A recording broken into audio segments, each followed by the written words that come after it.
greatest people are self-managing. They don't need to be managed. Once they know what to do, they'll go figure out how to do it. They don't need to be managed at all. What they need is a common vision, and that's what leadership is. What leadership is having a vision, being able to articulate that so the people around you can understand it, and getting a consensus on a common vision. We wanted people that were insanely great at what they did, but we're not necessarily those seasoned professionals, but who had at the tips of their fingers and in their passion the latest understanding of where technology was and what we could do with that technology, and who wanted to bring that to lots of people. So the neatest thing that happens is when you get a core group of 10 great people, it becomes self-policing as to who they let into that group. So I consider the most important job of someone like myself is recruiting. When I was 17, I read a quote that went something like, "If you live each day as if it was your last, someday you'll most certainly be right." It made an impression on me, and since then, for the past 33 years, I've looked in the mirror every morning and asked myself, if today were the last day of my life, would I want to do what I am about to do today? And whenever the answer has been no for too many days in a row, I know I need to change something. Remembering that I'll be dead soon is the most important tool I've ever encountered to help me make the big choices in life. Because almost everything, all external expectations, all pride, all fear of embarrassment or failure, these things just fall away in the face of death, leaving only what is truly important.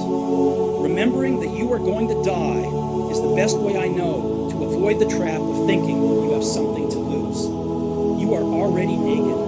There is no reason not to follow your heart. Now, I've actually always found something to be very true, which is most people don't get those experiences because they never ask. I've never found anybody that didn't want to help me if I asked them for help.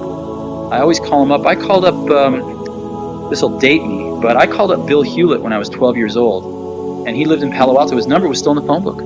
And he answered the phone himself. He said, "Yes?" I said, "Hi, I'm Steve Jobs. I'm 12 years old. I'm a student in high school, and I want to build a frequency counter. And I was wondering if you had any spare parts I could have." And he laughed, and he gave me the spare parts to build this frequency counter, and he gave me a job that summer at Hewlett-Packard, working on the assembly line, putting nuts and bolts together on frequency counters. He got me a job in the place that built them. And I was in heaven. And I've never found anyone who said no or hung up the phone when I called. I just asked. And when people ask me, I try to be as responsive, to pay that debt of gratitude back. Most people never pick up the phone and call. Most people never ask, and that's what separates sometimes the people that do things from the people that just dream about them. You gotta act, and you've got to be willing to fail. You've got to be willing to crash and burn. With people on the phone, with starting a company, with whatever. If you're afraid of failing, you won't get very far.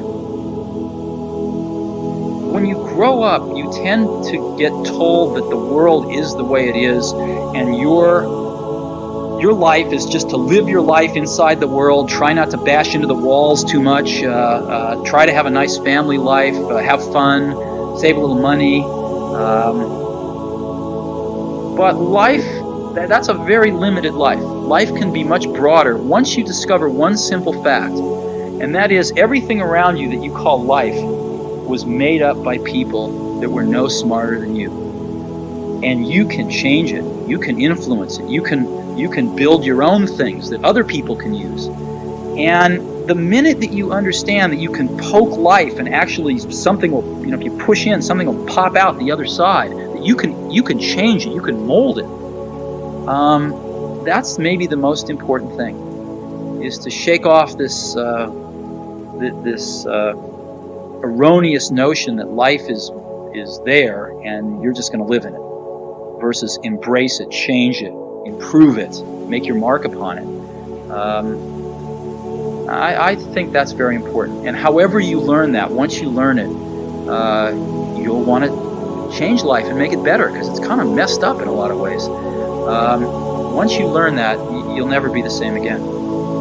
I'm a very big believer in equal opportunity as opposed to equal outcome. I don't believe in equal outcome because unfortunately life's not like that, and it'd be a pretty boring place if it was. But I really believe in equal opportunity, and equal opportunity to me, more than anything, means a great education.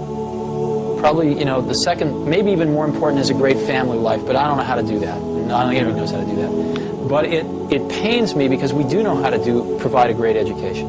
We really do. If we got our act together, we could make sure that every young child in this country got a great education. And we fall far short of that. And I know from my own education that if I hadn't encountered 2 or 3 individuals that spent extra time with me, I'm sure I would have been in jail. I'm 100% sure if it hadn't have been for Mrs. Hill in 4th grade and a few others, but maybe even especially her, I absolutely would have ended up in jail. And because I could see those tendencies in myself to sort of have a certain energy to do something, and it could have been directed to doing something interesting that other people thought was a good idea, or doing something interesting that other people maybe didn't like so much. And so I think when you're young, a little bit of course correction goes a long way, and I think it takes pretty talented people to do that. Now, the most important thing is another person that incites your curiosity, that guides your curiosity, that feeds your curiosity. And machines cannot do that in the same way people can. We just released our finest creation, the Macintosh, a year earlier, and I just turned 30. And then I got fired. How can you get fired from a company you started? Well, as Apple grew, we hired someone who I thought was very talented to run the company with me.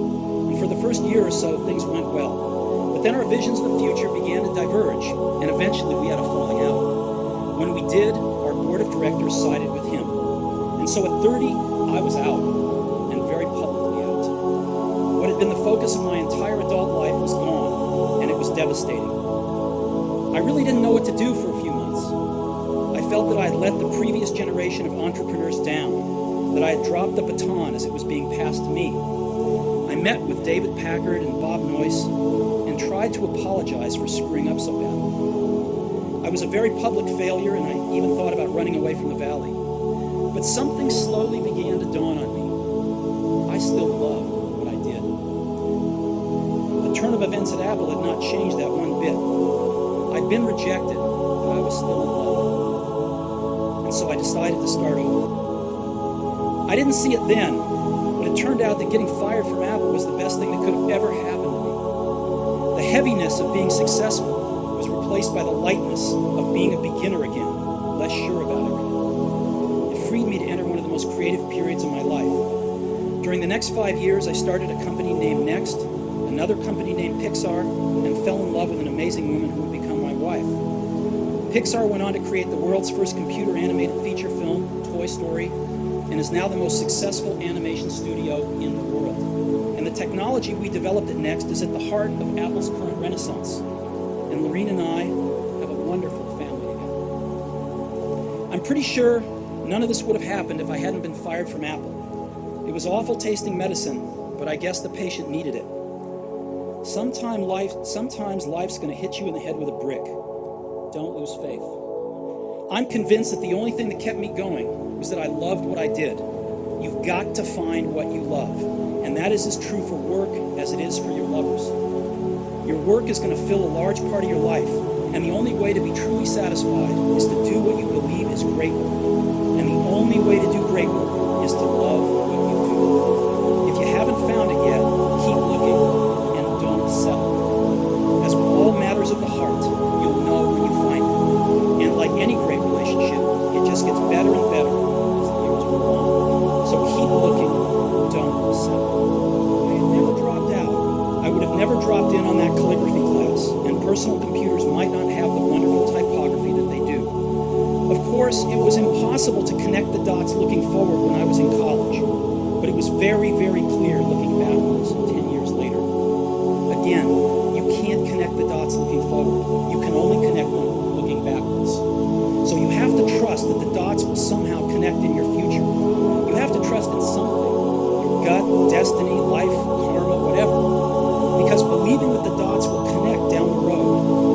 give you the confidence to follow your heart, even when it leads you off the well-worn